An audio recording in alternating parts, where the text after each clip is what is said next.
In the house, we have a very special guest, CARA, and we have Brian and Curtis. How are you, CARA? I'm good. How are you? Good, and it's good to have you here. Thank you. You're a writer? Mm-hmm. An autobiographical writer. Yeah, that's part of what I do. Do you write poems as well? Yeah, I've written some poetry and, some more controversial stuff. Hey, the way we cover stuff, autobiography can be poetic as well. That's true. Or controversial. We have a link up on our Poetry and Stories Facebook page for all you that are more curious. She's going to read the first chapter of her new book. You said you have a publisher working on getting everything together, so it should be an exciting time in Salida. It has been. Tess, run this thing on our Poetry and Stories audience. Listen up, listeners. Tune in. You read it right now? All right. This is the first time I've ever done this, so I'm a little bit nervous. You're doing fine. Hey, here we dare to be bad. This is okay. And you just got to give it all. Better. Give it all. All right. In recent times, I've had a strong attraction to material that has an undeniably dark essence. Certain individuals may get the impression that I must either be depressed, angry, or striving for some level of sympathy or attention. But that's definitely not the case, at least not anymore. I've only been making an honest attempt to discover who I really am inside. By searching the depths of my soul, needless to say, if I've discovered areas of myself that are perceived to be more ferocious or dark than others, why should that be considered as imperfection? For how can one truly appreciate the concept of light without giving the darkness any well-deserved recognition? In order to get in touch with these previously hidden areas of my being, I've been listening to a combination of both impassioned and somber songs, and I've spent extensive amounts of time studying the subjects of worldly tragedies, injustice, revenge, and redemption. Due to the time spent focusing on this material, I've been able to express both outrage and grief through writing poetry and several compositions. I have had extraordinary relief and satisfaction since I've faced all of my inner emotions that were previously either locked away or buried. Furthermore, I now have a strong desire to become the kind of person who, with pure conviction, goes out and fights to make a difference in this world. There were several bizarre ordeals in my life that instilled within me the desire to embark on this life-changing journey. And I will reveal these almost stranger-than-fiction events with nothing but raw sincerity and candor. Also, please do not mistake my honesty and factual information with complaining about how unfortunate my life has been. I look at all of these experiences as being necessary for improving my body, mind, spirit, and soul, and I will explain more about why I believe this later on in the story. I shouldn't have drank that carbonated drink. It says it's Synergy Organic.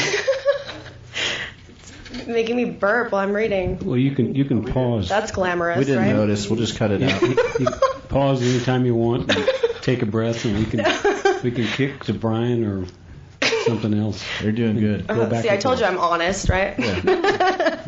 All right.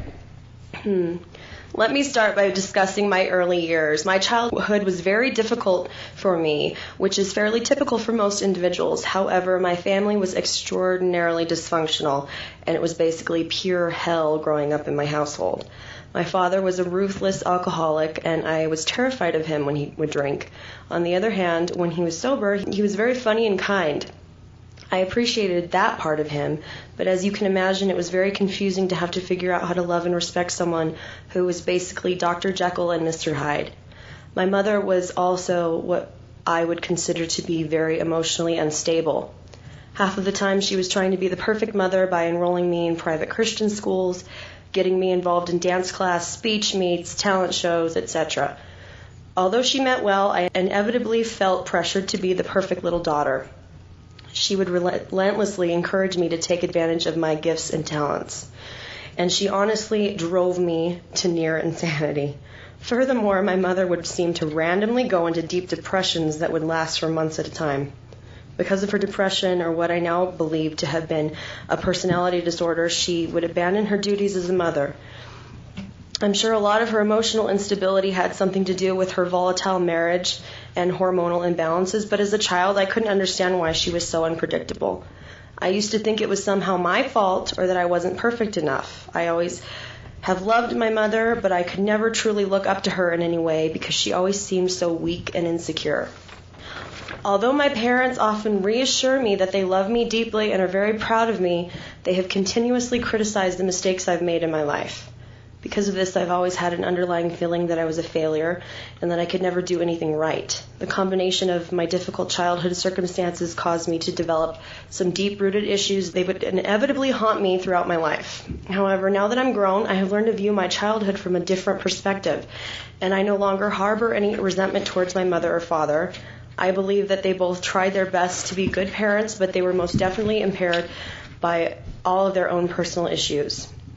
It goes without saying that my younger sister and I ended up being very unhappy with our circumstances at home, so we became very close to our grandparents in an effort to obtain some sort of normalcy in our lives. Grandma and Grandpa Correnti basically raised us. And that's just a little snippet. Thanks for sharing that with us. Cara's new in town, and when I read that, I thought, that's really cool because it gives you a chance to see underneath the surface, because you're obviously a very beautiful woman. Thank you. You've been a model. You worked in Las Vegas. Mm-hmm. But there's something more that's going on underneath there, and it's coming out in your writing, and that's cool. We put a link up on the Facebook page. And I was also thought it was pretty cool because I wrote my own autobiography at one point, and I thought that was kind of going out of style. So it's good to see more people doing that. And it gives people a chance to sort of get to know you in a way that they probably would never otherwise be able to do. Definitely, because, I wrote about that too, about how when I was just modeling, I was hiding behind those pictures. Everybody thought that I had the perfect little life, and, they had a totally different impression of me than they do now after they realized, who I am deep down. They've been able to really relate to me a lot more, and it's been inspirational to people because I've been so honest. I'm not ashamed to admit everything that I've been through and all of my faults. I don't think that's anything that anybody should be ashamed of because, you can grow from everything, and it's important that you recognize that, and don't be afraid to admit, your faults. So. You guys are pretty young to be writing autobiographies, but perhaps the pace of times as they are, and maybe a little therapy, that it's all one and the same. Mm-hmm. Get it down, and share it, and see what kind of feedback you get. Yeah, it's like part one of my autobiography. I'm sure I'm going to be writing more books, more stories. One of the things I talk about is I plan on trying to join the Peace Corps. So just imagine the kind of stuff I'm going to be able to write about then. That's a great way to serve, Oh, yeah. It's more than just the military deal. There was a time when the Peace Corps was probably the best of what this country was about, when Kennedy and Bill Moyers dreamed it up, and hope they get the funding and the participation from the likes of Brian and you. Yeah. Get this guy out of Salida. Get his guitar in Bulgaria. Right. Bulgaria. There's a good Peace Corps. Check it out. Yeah. Small loans. And I think I have ancestors there. Yeah, me too. Well, Cara Correnti, new artist in town, a writer that's come to kind of find some inspiration, and that's pretty cool that you shared that with us. That's what we do here on the Poetry and Stories. It's all about reading and sharing and writing, and people that write and people that read. I really thought it was cool. Apple, our guest last week, said he didn't read very well, and so so he just did it all from memory. Yeah, but he writes, So some people not so much. Some people a little bit of both.